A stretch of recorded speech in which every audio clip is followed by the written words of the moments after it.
Hi friends, இன்றைக்கி நம்ம cauliflower உருளைக்கிழங்கு பச்சை பட்டாணி போட்டு தான் ஒரு கிரேவி மாதிரி செய்ய போகிறோம். எப்படி செய்யணுன்றதை பார்க்கலாம்.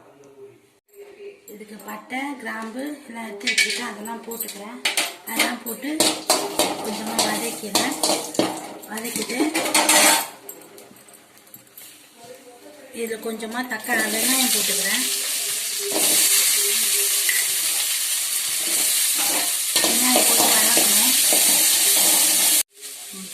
வெங்காயம் வதங்கிச்சு, தக்காளி கொஞ்சம் சேர்த்துக்கிறேன். வெங்காயம் தக்காளி நல்லா வதங்கிடுச்சு. இதை ஒரு மிக்சி ஜாரில் போட்டு அரைச்சிக்கணும். காலிஃப்ளவர் போட்டு கொதிக்க வச்சு எடுத்துக்க போகிறேன். அதனால இந்த கடாயில் இருக்க தண்ணி காலிஃப்ளவரை சுடுதண்ணியில் போட்டு கொதிக்க வச்சு எடுத்து வச்சாச்சு. ஜீரகம் கொஞ்சம் போட்டுக்கிறேன். உங்கள் வீட்டில் சோம்பு இருந்தால் சோம்பு போட்டுக்கோங்க. வெங்காயம் போட்டுக்கிறேன். ஏற்கனவே வெங்காயம் தக்காளி நிறைய போட்டு வதக்கணும். இது கொஞ்சமாக வெங்காயம் போட்டு வதக்கணும். கொஞ்சம் இஞ்சி பூண்டு சேர்த்துக்கிறேன்.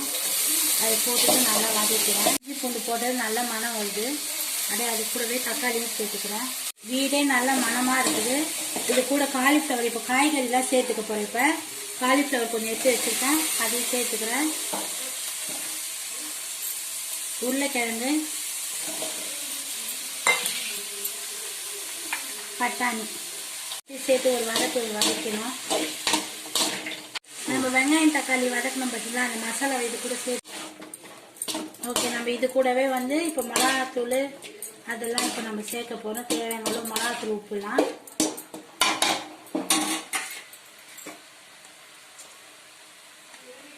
கொஞ்சோண்டு மஞ்சத்தூள்,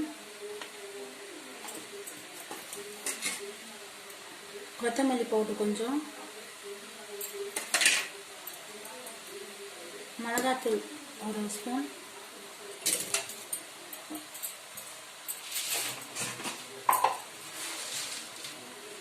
உப்பு தேவையான அளவு போட்டு ஒரு வாட்டி கிளறிக்கோங்க. அப்போ தான் நல்லா அந்த மிளகாத்தூள் எல்லாமே இந்த காயில் ஸ்ப்ரெட் ஆகிட்டு சாப்பிட்றதுக்கு அந்த டேஸ்ட்டும் வரும். வதங்கிச்சு. இதில் இப்போ தண்ணி கொஞ்சம் சேர்த்துக்கலாம். நம்ம தண்ணி கொஞ்சம் சேர்த்து கொதிக்க வைக்கலாம். குழம்பு நல்லா கொதிக்குது.